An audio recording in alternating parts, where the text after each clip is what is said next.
This is the issue. You have somebody who ignites the fire and then they play victim. They attack and play victim. And then by playing victim, they deflect the blame onto you as an individual. Then you as an individual feel guilty. Then they use that guilt to ensnare you back into their circle. Once you are in their circle, they can control you. These are manipulation, psychological tactics played by psychopaths, narcissists, sociopaths. It is endless. Be wary of it because gaslighting is very, very real, and that's exactly what we have going on here.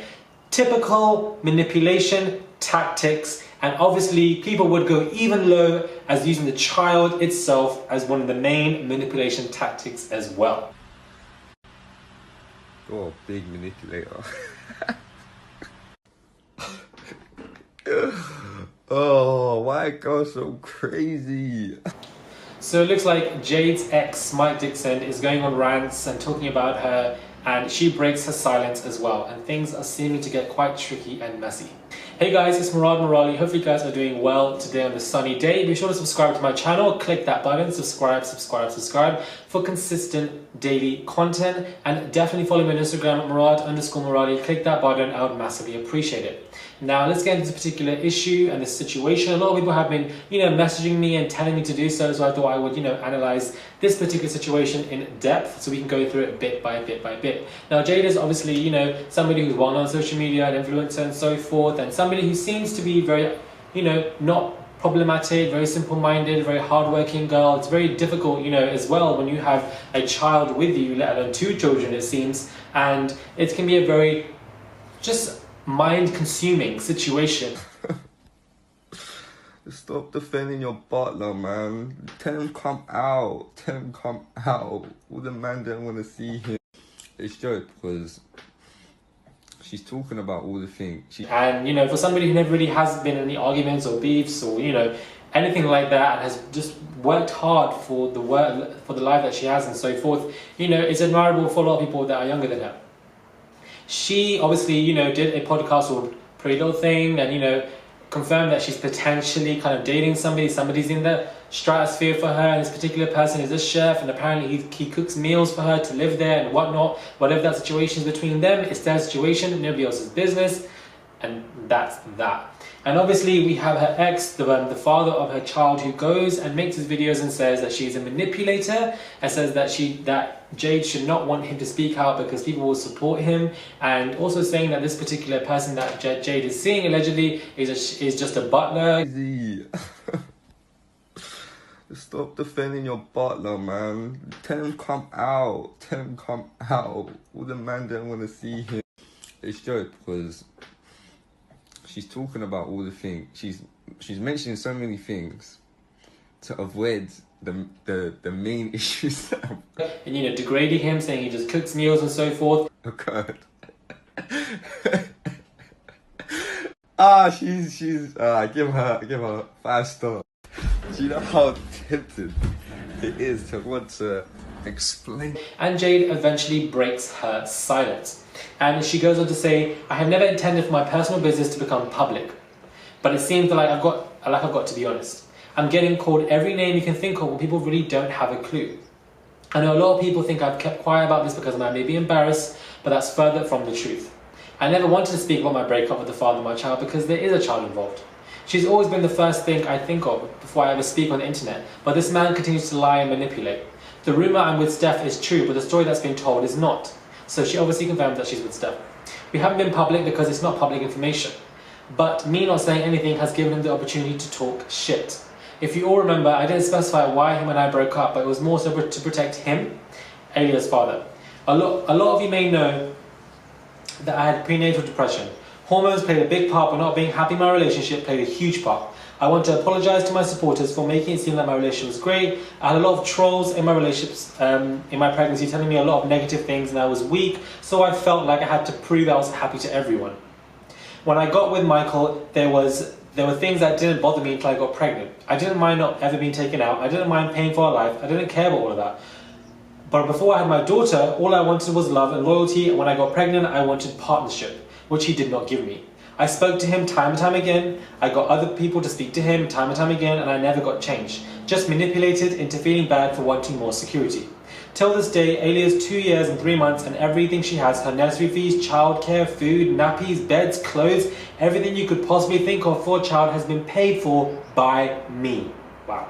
I'm fine with not being treated, but I draw the line when my child can't be provided for, especially when you work full time and pay no bills. And you know you paid no bills because you was living under my roof. I should have left as soon as I became unhappy, but I didn't for so many reasons. So she's clearly expressed that she's paying all these bills. You have a full-time job. You are earning, but you are willingly choosing not to pay for our child.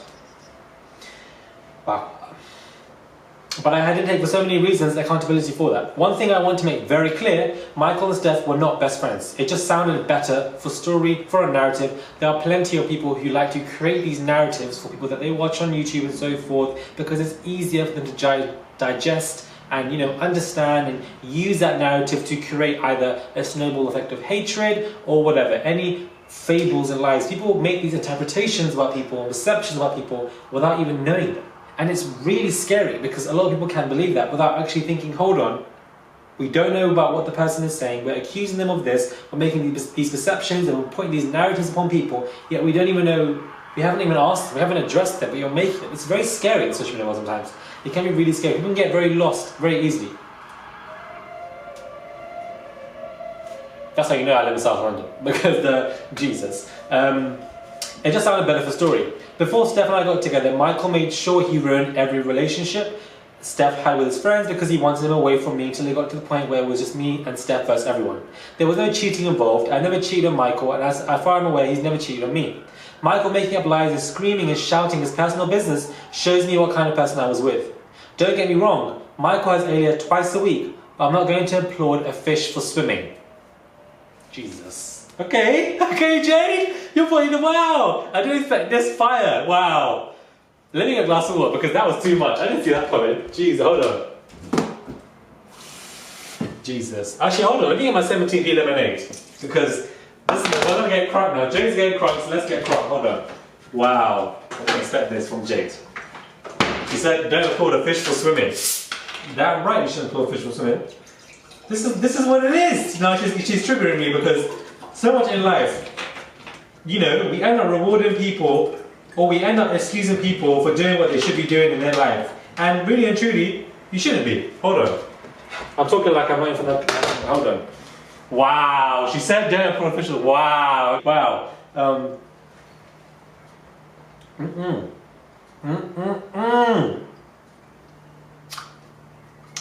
We applaud, like, it's so true. I'm not going to call a fish for swimming. Why should we reward people or, you know, say it's okay for people and, you know, give them such gratification for things that they should be doing? These are baseline necessities and human interactions and behaviors that you should be doing.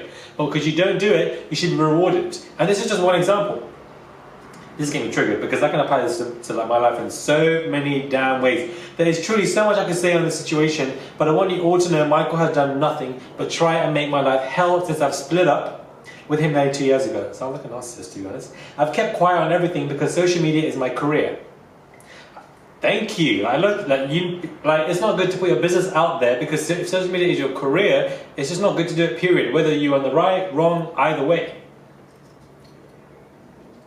Until you're forced to, unfortunately.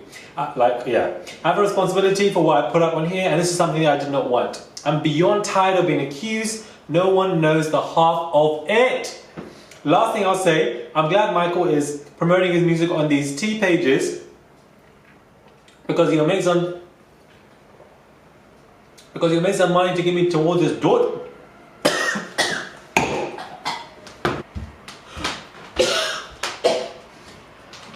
Wow, she really came with the fire. You are manipulating somebody.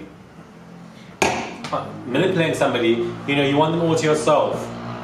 Or you manipulate people around them, or you make sure they become isolated, and you're in a relationship with that person, you're doing that to your partner. That's obviously not a healthy sign, but it also is very controlling, and this person seems to be somebody who comes up as a narcissist because, and the reason why I say this is because she said the relationship ended 2 years ago, yet he's still attempting to ruin every aspect in her life. still continue to do it because these narcissists, they have grudges and they want a reaction from you so badly. Do not give it. And she hasn't given it, and that's why he keeps doing it, goading.